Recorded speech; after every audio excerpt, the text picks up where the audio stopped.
अस्सलाम वालेकुम। मैं हूँ तहबीना शेख। 11 जुलाई को सारी रात इलाके की गश्त की पुलिस ने और फिर पुलिस का डाला 7:45 पर वापस अपने थाने में आया, क्योंकि अगली शिफ्ट की बारी थी और स्टाफ चेंज होना था। ड्यूटी से फारिग होकर एक पुलिस एहलकार जो डेजिग्नेशन में सब इंस्पेक्टर हैं और नाम है इनका नसीर, सोने के लिए थाने के कमरे में जाता है। अमूमी तौर पर फ्रंट वाले कमरों के पीछे कुछ ऐसे कमरे होते हैं जहां पर ये एहलकार चारपाइयों पर आराम भी करते हैं, जो मैंने अपनी आंखों से देखा भी है। जब कमरे का दरवाजा खोलता है तो हैरान हो जाता है, क्योंकि आगे एक लाश पड़ी होती है। ये शोर मचाता है, आवाज देता है, थाने की बकिया नफरी वहां पर आ जाती है और इसी कमरे में सबको ये लगता है कि ये मरने वाला कोई पुलिस एहलकार ही हो सकता है जो इस कमरे तक पहुंच गया है, क्योंकि ये कमरा तो सिर्फ एहलकार ही इस्तेमाल करते हैं और वही यहाँ पर सोने के लिए आते हैं। बाद में पता चलता है कि पुलिस एहलकार नहीं है, तो फिर ये कौन है? क्वेश्चन मार्क है। मौत कैसे वाकया हुई, लाश यहाँ तक कैसे पहुंची? क्वेश्चन मार्क है। डीपीओ ने इस खबर पर नोटिस लिया है। एसएचओ, मुहर्रर, नायब मुहर्रर, तफ्तीशी अफसर, इनके खिलाफ एक मुकदमा दर्ज किया गया है और इनको गिरफ्तार भी कर लिया गया है। मैं जब आपको इस खबर की और इसके पीछे छुपी हकीकत बताऊंगी तो यकीन करें कि आपका दिल खून के आंसू रोएगा, दुखी होगा, जैसे मेरा दिल शदीद दुखी हुआ। कसूर में यह अफसोसनाक वाकया पेश आया है। इलाका है कसूर का चूनिया। एक शख्स है जिसका नाम है हमीद एक 32 साल का मर्द है, गैर शादीशुदा है। जाहिर है जब शादी नहीं हुई तो बच्चे भी नहीं है। पेशे के लिहाज से टेलर मास्टर है, यानी कि दर्जी है। इसके 6 बहन भाई हैं और हमीद घर में बहन भाइयों में सबसे बड़ा है। हमीद के ऊपर पूरे घर की जिम्मेदारी थी, यानी खर्चा और घर के मामलात तमाम सब कुछ हमीद के कंधों पर था। 10 जुलाई को रात 9 बजे हमीद को कॉल आती है उसके कजन अनवर की। कहता है यार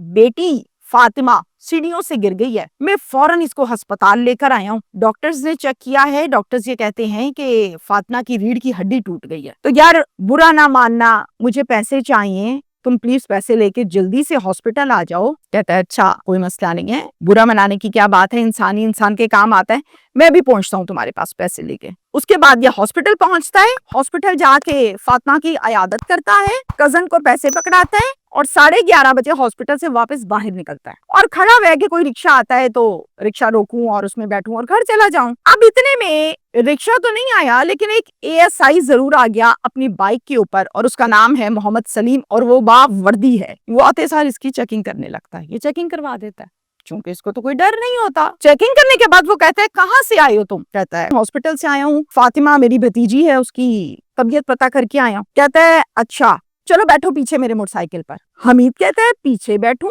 पीछे क्यों बैठूं मैं आपके? तो आगे से एएसआई कहता है मुझसे सवाल जवाब नहीं करो, मेरे पीछे बैठो, तुम्हारा गुनाह तुम्हारी गलती तुम्हें थाने जाके बताऊंगा, फिलहाल बैठो जल्दी। वो बैठ जाता है और फिर ये इसको लेकर आता है थाना गंडा सिंह वाला पुलिस स्टेशन कसूर में। और वहां पर आकर फिर आगे जो होता है वो तो मैं आपको बताऊंगी, लेकिन ये आपको बताना बहुत जरूरी है कि ये तमाम की तमाम डिटेल्स जो मैं आपसे शेयर कर रही हूँ ये हमें हमीद के सगे भाई नवीद ने बताई हैं। इस वाक़े के 2 रुख हैं, एक वो जो फैमिली कहती है और दूसरा वो जो पुलिस कहती है। इन दोनों चेहरों से मैं पर्दा उठाऊंगी और दोनों पर मैं डिटेल से बात करूंगी। सबसे पहले हम बात करते हैं भाई के मौके पर। सगा भाई है नवीद, कहते हैं मेरे भाई को थाने लेकर आए, आकर उसका रिकॉर्ड चेक किया, उसका कोई रिकॉर्ड था ही नहीं, उस पर कोई सिंगल पर्चा भी नहीं था, ना कभी उसके खिलाफ कोई दरखास्त भी किसी ने दी थी, ना वो किसी से लड़ता था, ना उसका कोई मसला था। एएसआई सलीम ने ये कहा मेरे भाई को कि अपने घर पर फोन करो और पैसे मंगवाओ। आगे से मेरे भाई ने कहा कि मैं तो खुद अपने घर का खर्चा पूरा करता हूँ, मुझे पता है कि मेरे घर पर पैसे हैं या नहीं है, तो मेरे घर पर पैसे नहीं है भाई, जिम्मेदारी घर की मैं पूरी करता हूँ, मैं किससे पैसे मंगवाऊं और कौन देगा मेरे घर से तुम्हें पैसे?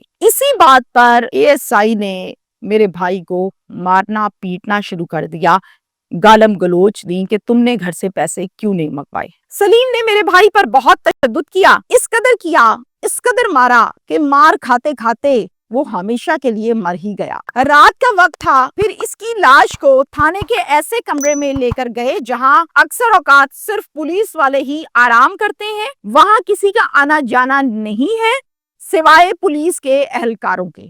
یہ سب کچھ اس کا بھائی بتا رہا ہے۔ لاش کو پنکھے کے ساتھ رسی باندھ کر لٹکا دیا گیا، وقوع بنایا کہ اس نے اپنی جان خود لے لی ہے اور باہر سے جاتے ہوئے کمرے کے دروازے کی کنڈی بھی لگا دی۔ 11 جولائی کو پولیس اہلکار 7:45 پر سب انسپکٹر نصیر جب آتا ہے اور کمرے میں دیکھتا ہے کہ ایک لاش لٹکی ہوئی ہے پنکھے کے ساتھ، تو وہ شور مچاتا ہے اور پھر وہ تھانے والے سارے وہاں پر اکٹھے ہو جاتے ہیں۔ یہاں تک تو آپ سمجھ چکے۔ اب قصور کے ڈی پی او ہیں عیسیٰ سکھیرا صاحب۔ عیسیٰ سکھیرا صاحب تک جب یہ خبر پہنچتی ہے تو وہ اس پر فوراً سے نوٹس لیتے ہیں۔ پولیس کی مدعیت میں ایک مقدمہ درج کیا جاتا ہے جس میں نامزد ملزم ہیں ایس ایچ او فرحان علی جو کہ تھانہ گڈھا سنگھ والا میں ایس ایچ او تھے، اس کے بعد اے ایس آئی محمد سلیم، اس کے بعد اسی تھانے کا محرر شبیر اور پھر نائب محرر ندیم۔ یہ نامزد ملزمان ہوتے ہیں۔ پرچے میں ایف آئی آر میں یہ درج ہے کہ اے ایس آئی سلیم اس کو لایا تھا حمید کو، یہ بے گناہ اور بے قصور تھا، اس پر دباؤ ڈالا گیا کہ گھر سے پیسے منگواؤ، جب نہ منگوا سکا تو کمرے میں بند کیا، کنڈی لگائی اور چلا گیا۔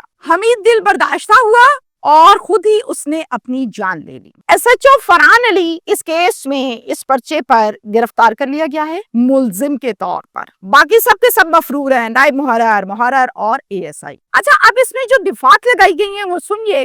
قانون دان جو میرے اس ویلاگ کو دیکھ رہے ہیں، وکلا جو دیکھ رہے ہیں، وہ بڑی بہتر رائے اس پر دیں گے۔ دفعات ہے جی 342، 322، 155 سی اور 34، یہ ایف آئی آر کی دفعات ہیں۔ حمید کا بھائی نوید کہتا ہے خود اپنی جان لے لی، پولیس نے یہ وقوع بنایا ہے اور یہ جھوٹا وقوع بنایا ہے، انہوں نے تو تشدد سے مارا ہے۔ بھائی نوید نے جو کچھ بھی بتایا وہ سن کر آپ کا اس محکمے سے جو تھوڑا بہت بھرم اور اعتبار رہ گیا ہے وہ بھی یقیناً اٹھ گیا ہوگا، جیسے کہ مجھے شدید تکلیف بھی ہوئی اور دکھ بھی ہوا۔ پوسٹ مارٹم رپورٹ کی جاتی ہے کسی بھی اس شخص کے حوالے سے جس دنیا سے چلا جاتا ہے اور اس کا معاملہ چلا جاتا ہے تھانے میں، تو پوسٹ مارٹم رپورٹ سب سے اتھینٹک رپورٹ جانی جاتی ہے جس میں کاز آف ڈیتھ بتایا جاتا ہے۔ اس کیس میں بھی پوسٹ مارٹم رپورٹ کروائی گئی، سنیے۔ حمید کا بھائی نوید کہتا ہے پوسٹ مارٹم کے بعد جب لاش میرے حوالے کی تو ظاہر ہے میں پھر گھر لے کر آیا، غسل کا انتظامات کیے، تدفین کے انتظامات کیے، تو غسل جب اس کو کروایا تو میں بالکل پاس ہی تھا۔ دایاں بازو یعنی کہ لیفٹ آرم اس کی ہڈی ٹوٹی ہوئی تھی، پاؤں کی ہڈی بھی فریکچر تھی، جسم پر نیل کے نشانات موجود تھے جس کو دیکھ کر یہ سمجھ آ رہی تھی کہ اس پر خوب تشدد ہوا ہے۔ اب ڈی ایس پی سارے وقوعے میں مسئلے میں ساتھ تھے۔ میں نے کہا کہ آپ نے ایف آئی آر سر کچھ اور درج کر دی ہے اور یہاں پر تو کچھ اور ہی نظر آ رہا ہے، جس پر مجھے انہوں نے کہا کہ تم ہم پر اعتبار کرو، میں تمہارے ساتھ ہوں، پوسٹ مارٹم کروا لیا ہے، پوسٹ مارٹم رپورٹ آنے دو، جو کچھ اس کے ساتھ ہوا ہے وہی اس میں لکھا ہوگا۔ اگر تو یہ سب کچھ اس میں ہوا تو میں اپنے ہاتھ سے 302 اس میں آزاد کروں گا، یعنی کہ ایڈ کر دوں گا، اور پھر دیکھنا انصاف تمہیں لے کر دوں گا۔ اگر میں تمہیں انصاف نہ لے کر دوں تو قیامت کے دن تم میرا گریبان پکڑ لینا، اعتبار تو کرو۔ اب ایک میچور آدمی باوردی بڑے وزنی انداز میں بھاری آواز میں کسی دکھی کو روتے کو جب یہ بات کہتا ہے نا تو وہ شہری کہتا ہے کہ نہیں یہ صحیح کہتا ہے۔ جہاں اتنا کچھ ہو گیا وہاں ایک دن اور ویٹ کر لیتے ہیں، رپورٹ آئی جانی ہے، اس کو یقین آ جاتا ہے۔ اب کیا ہوتا ہے، وہ انتظار کرنے لگتا ہے، تدفین کی جاتی ہے اور اللہ کے سپرد اللہ کی امانت کر دی جاتی ہے۔ ہم سب اللہ کی امانت ہیں، لوٹ کے جانا ایک دن۔ اب جناب رپورٹ جب آئی تو اس میں لکھا یہ تھا کہ صرف گلے کی ہڈی ٹوٹی ہوئی ہے، کوئی بازو اور کوئی پاؤں کی ہڈی کے حوالے سے اس میں کوئی خبر ہی نہیں ہے، کوئی رپورٹ ہی نہیں لکھی گئی کہ بازو کی ہڈی ٹوٹی ہے یا پاؤں کی ہڈی فریکچر ہے، ایسا کوئی ذکر ہی نہیں کیا گیا، اور نہ ہی اس رپورٹ میں تشدد کے نشانات کا کسی قسم کا کوئی بھی ذکر ہے، مائنر بھی نہیں ہے۔ اب یہ رپورٹ جب ظاہر ہے اس کے بھائی تک آئی، اس نے دیکھی تو اس نے تو گلا کرنا تھا، وہ فوراً سے ڈی ایس پی کے پاس گیا اور کہا کہ سر یہ رپورٹ آپ نے پڑھی ہے، یہ تو جھوٹی رپورٹ ہے۔ آگے سے ڈی ایس پی کیا کہتے ہیں، یار اب جو رپورٹ آنی تھی اسی کے تحت میں نے پرچہ دینا تھا نا، اسی پر کاروائی ہونی ہے نا، تمہارے کہنے پہ تو نہیں ہونی۔ میں نے تو تمہیں کہا تھا پوسٹ مارٹم رپورٹ کے مطابق کاروائی کریں گے، تو پوسٹ مارٹم رپورٹ جو آئی ہے اس کے مطابق تو پرچہ دے دیا ہم نے، اب میں اس سے زیادہ کیا کہہ سکتا ہوں۔ نوید دل برداشتہ ہوا، سیدھا مجسٹریٹ کے پاس گیا اور اس کے پاس ایک درخواست لکھی ہوئی جمع کرائی قبر کشائی کی۔ اس درخواست کا متن کچھ اس طرح سے ہے کہ پولیس کسٹڈی میں قتل کیا گیا ہے मेरे भाई हमीद को। और फिर झूठी रिपोर्ट भी करवाई गई है, पोस्टमार्टम रिपोर्ट। मुझे कब्र कुशाई की इजाजत दी जाए ताकि दोबारा से हमीद की पोस्टमार्टम रिपोर्ट करवा के हमीद के कत्ल का इंसाफ ले सकूं, इजाजत दी जाए। नवीद कहता है कि झूठी रिपोर्ट बनाई है पुलिस ने और हॉस्पिटल के स्टाफ ने, अमले ने मिलकर, जो पोस्टमार्टम करते हैं और जो पोस्टमार्टम की रिपोर्ट बनाते हैं, इन्होंने मिलकर किया। दिल बर्दाश्ता होकर खुद की जान ले ली, ये कहा जाता है मेरे भाई के मुतालिक, लेकिन ऐसा कुछ नहीं है। ना उसकी बीवी है, ना उसके बच्चे हैं, ना उसकी कोई महबूबा है, तो वो दिल बर्दाश्ता कहाँ से होगा? उसका तो बस एक ही काम था, कमाना और हमारे खर्चे पूरे करना। बल्कि जिस दिन ये वकूआ हुआ है उसी दिन तो वो भतीजी के लिए पैसे कजन को, अनवर को, अस्पताल में पकड़ा कर आया और बड़ा मुतमईन था। उसको किसी किस्म की कोई टेंशन नहीं थी। भाई नवीद ये भी कहता है कि हमीद ने तो सिर्फ और सिर्फ कफालत पर हमारी देहांत दिया, इसी वजह से उसने 32 साल का हो गया, अब तक शादी भी नहीं की। यहाँ तक है ये सारे का सारा वकूआ। अब यहाँ पर मैं आपको एज अ इन्वेस्टिगेटिव जर्नलिस्ट अपनी राय देना चाहती हूँ। खबर मैंने आपको भी सुनाई, यकीनन इस खबर को, इन तमाम डिटेल्स को आम शहरी भी सुन रहे हैं इस व्लॉग में, और यकीनन कानूनदान, वकला भी सुन रहे हैं और पुलिस वाले भी सुन रहे हैं। मेरे कुछ सवालात हैं इस केस के हवाले से जो आपके सामने रखूंगी। सवाल मेरा पहला ये है, हर थाने में कैमरास लगाए गए हैं, थानों के अंदर, थानों के बाहर और गेट पर। क्या डीपीओ कसूर ईसा सुखेरा साहब, आपने सीसीटीवी फुटेज चेक की है कि ये शख्स आया किस हालत में था और गया किस हालत में है? फिर उसके बाद मेरा नेक्स्ट क्वेश्चन ये है, आम शख्स के साथ अगर ये हुआ होता, यानी अगर आम शख्स के हाथों लड़ाई में, मसले में, झगड़े में कोई कत्ल हो जाए, कोई मर जाए, तो सोचे समझे बगैर उस पर 302 लगा दी जाती है। डीपीओ कसूर ईसा सुखेरा साहब, सर यहाँ क्यों नहीं लगाई? जो दिफात लगाई गई है वो मैंने आपको बताई है। सीआरओ रिकॉर्ड और फिर थाने लाना, रिकॉर्ड चेक करना, इसके लिए थाने लाना तो जरूरी नहीं होता। पुलिस के पास तो ऐसे इख्तियारात और एप्स मौजूद हैं कि वो आपको CNIC नंबर डालती है, आपको पता लग जाता है कि इसके ऊपर कोई पर्चा है या नहीं है, और अगर है तो कौन सा पर्चा है। तो फिर थाने लाके इसने रिकॉर्ड चेक करना था, सलीम ने,